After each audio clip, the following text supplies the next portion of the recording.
I don't know what the Grizzlies are doing. So, the first part of your offseason is saying we're bringing back Dylan Brooks under no circumstance. John Morant gets suspended 25 games. It seems like the Grizzlies just don't really care about addressing the real issue. It's the fact that Desmond Bane and Jaren Jackson are not good enough when John Morant is your number one to be the second and third offensive creators. So, what do the Grizzlies do? They move off of Brooks to trade another one of their key role players and 2 first-round picks for Marcus Smart. I hate to be the guy, but Dylan Brooks moving forward is probably a better defender than Smart. Given how Smart looked last year, for the first time in his career, the Celtics defense was better when he was off the floor. Opponents shot a career worst 3% better when Smart was defending them, an effective field goal percentage. Not only was it the worst year of his career statistically on that on the floor, it just feels like when you get the validation of Defensive Player of the Year, when you are Marcus Smart, after all that you've overcome, a player came from nothing. At a certain point, when you get that much validation, there's nothing more to prove. And because the Grizzlies making such a stupid trade, they're less likely to win a championship than the Celtics now. So it's not even like that would really make a difference for him. They needed 3-point shooting and honestly, a real second creator because Desmond Bane is more of a third. And what do? You get a worse 3-point shooter than Dylan Brooks and Marcus Smart, who shoots 32% for his career.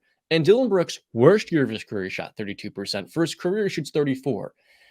I think it was so stupid to make this decision because they didn't need a John Morant babysitter. That's not what they got destroyed by the Lakers in the first rounds.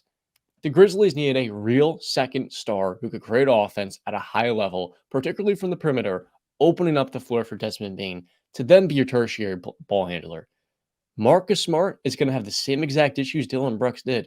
And if you think that this is going to move the needle for them, I think they missed an opportunity. The 25th overall pick could be used in this draft class on a variety of different wings who could contribute. Cost effective players like Maxwell Lewis, Bryce Sensabaugh, and a handful of others who are not only much higher in many other draft classes in terms of where they're being selected, but they can contribute very early on, providing the skill sets that the Grizzlies need. And now it just seems like they're an emotional franchise with ownership coming down at the hammer fist. You're not going to bring back DB. It's like, well, this guy has been a huge cultural piece. And I don't think he was the issue. I think he's been scapegoated a little bit because now it seems like people have completely misunderstood his value. All right, so you said a lot of things there, right? Let's try and address them one by one. Do agree Dylan Brooks was scapegoated. Even though my feelings on Dylan Brooks, I 100% can see that. I'm not blind. Um, Now let's also not mistaken Memphis in terms of the reason they got destroyed. Yes, the real crux of the issue for the Memphis Grizzlies, I said it from day one, is the second best player is or second best scorer, I should say, was Desmond Bane. That's not going to work, especially in this Western Conference. It's not going to work. John Moran as your one can work, but Desmond Bane as your two is not going to work. No disrespect to Desmond Bane, very good player. He's not a two. So that yes, I agree there. But also in the Lakers series, that team was destroyed. And Steven Adams, their best rim protector, was gone. They had no size. Brandon Clark was also injured. They had no size with him. That's two of their best big men on the team besides Triple J. But now in terms of Marcus Smart coming to Memphis, the reason I like it, I said it a little earlier, a veteran presence who's got a strong voice in the locker room. That is what they needed because there's been a lot of reports going around that this team internally is shaky. All right. There's a lot of young players. There's a lot of immaturity, I guess I should say. Not making the best decisions, maybe is the best way to put it. A lot of players are not making the best decisions. So that's why I like to move there. In terms of on the court stuff with Marcus Smart, I wholeheartedly disagree that Dylan Brooks is a better player. There's no way in hell. Listen, Marcus Smart had a bad season. Okay, people have bad seasons, and they can bounce right back. If you think Marcus Smart is on a decline and he's not even going to be, I think, he's not going to be a Defensive Player of the Year candidate again or Defensive Player of the Year winner. But will he be an All NBA defender? 100%. I truly do believe that Marcus Smart can get back to that.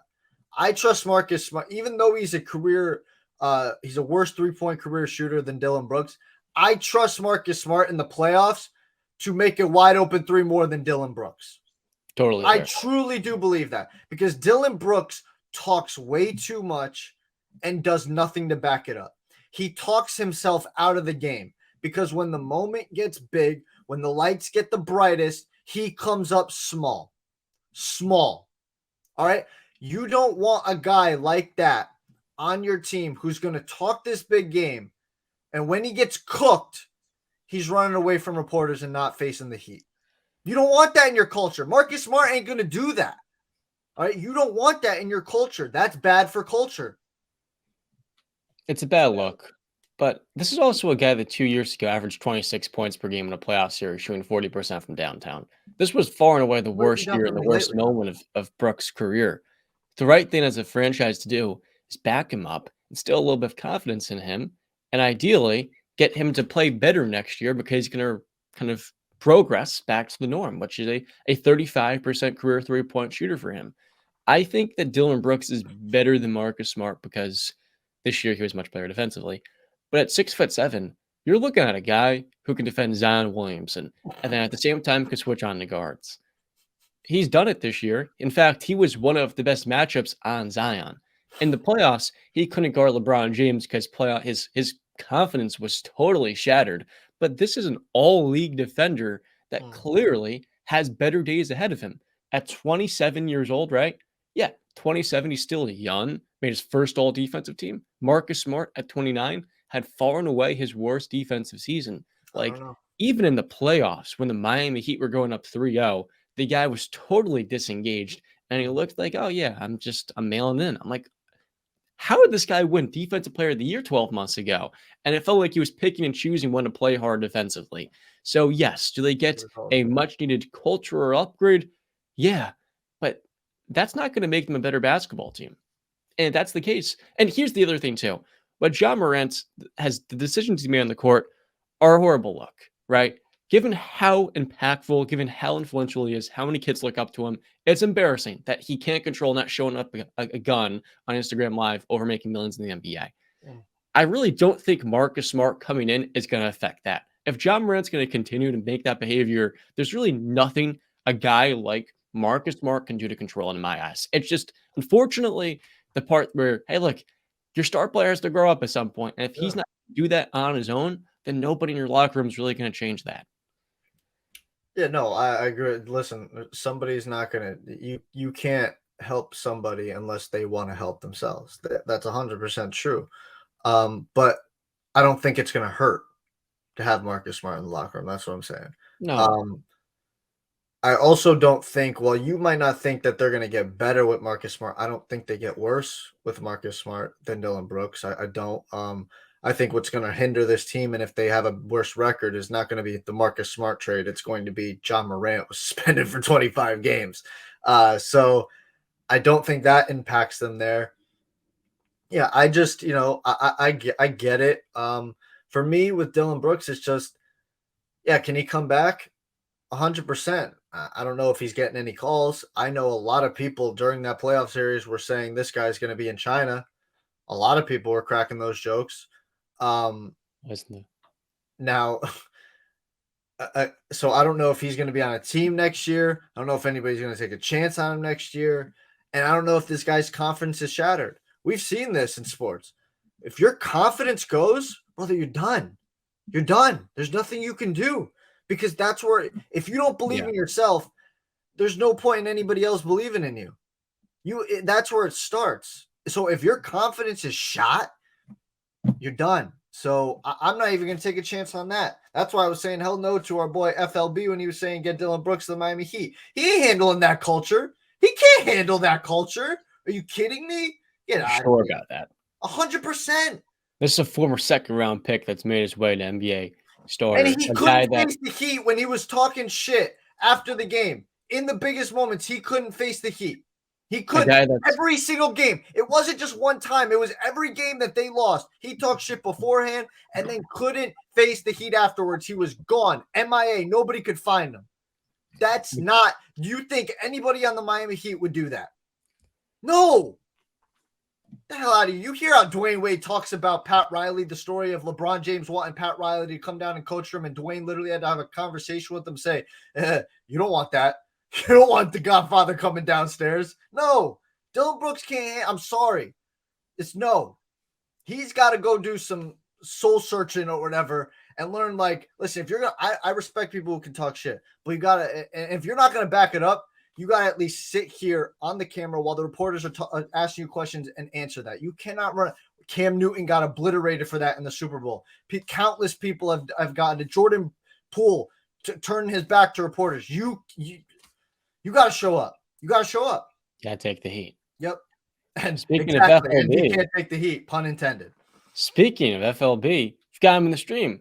Ladies and gentlemen, welcome on in, Romaine Davis. Ladies and gentlemen, before we get into FLB, nice to see you. Hope you're having a great morning.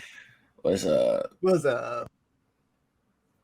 I was just editing this trade video already because I was about to get it up before I go to work today. But this is quite a doozy.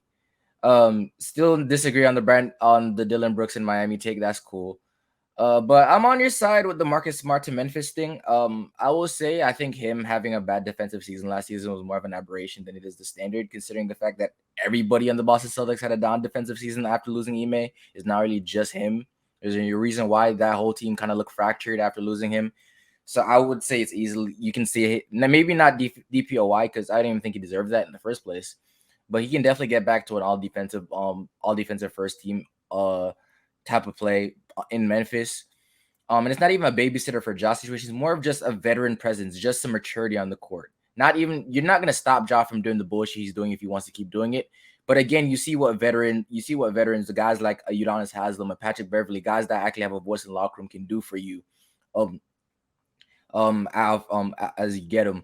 And to be honest, and Marcus is one of those guys that the regular season numbers may not look too great, but consistently he's upped his game in the playoffs time and time again. So you're looking for, and you have somebody not can run the show, even though Tyus Jones is probably one of the best backup point because you're going to see him average like 20 and 7 in Washington after this. But I think a lot of people don't realize how good he is. You still not. I think Marcus is still a point guard that you can use that can run the show a little bit until Ja does come back. At the end of the day, it's more of a positive than a negative for me because at the end of the day, they needed a creator of the Mikal Bridges. I wouldn't say OG is that type of creator yet.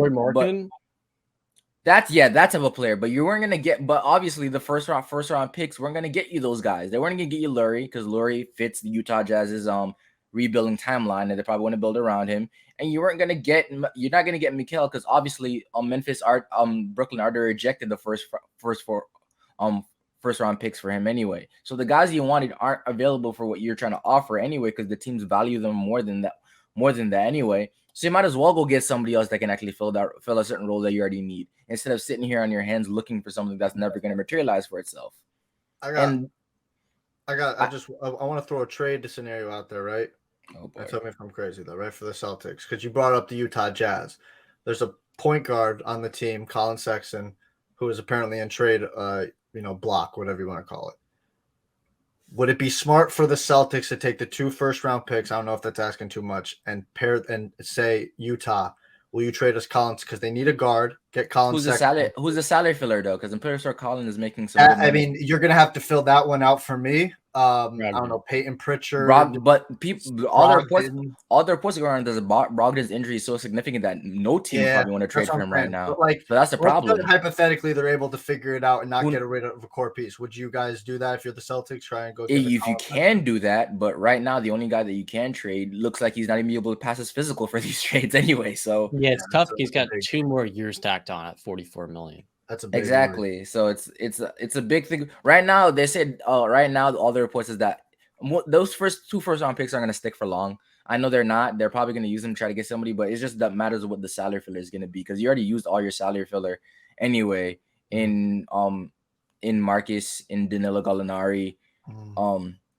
So, and I think the only guy you have in the roster right now that's making like above $5 million that's not in your top 4 or 5 right now, or somebody that you want to keep on the roster, is Peyton Pritchard in Malcolm Brogdon. So it's going to be tough. It's going to be tough to find trades, especially to find salary filler for guys that you really need. And on the Memphis side of things, even if you use those late first round picks to get somebody in the draft later, I'm not gonna lie to you, that's not what they need right now. They don't need anybody else young that they need to develop. I get they're a very young team and they still have time, but you're trying to accelerate. You're trying to put yourself in a competitive state right now, so you consistently in the second round conference finals, those situations like Boston, so you get those reps. And I don't think a young guy in the draft is going to put you in that position. So those first round picks, especially late first round picks, are going to do anything crazy for you.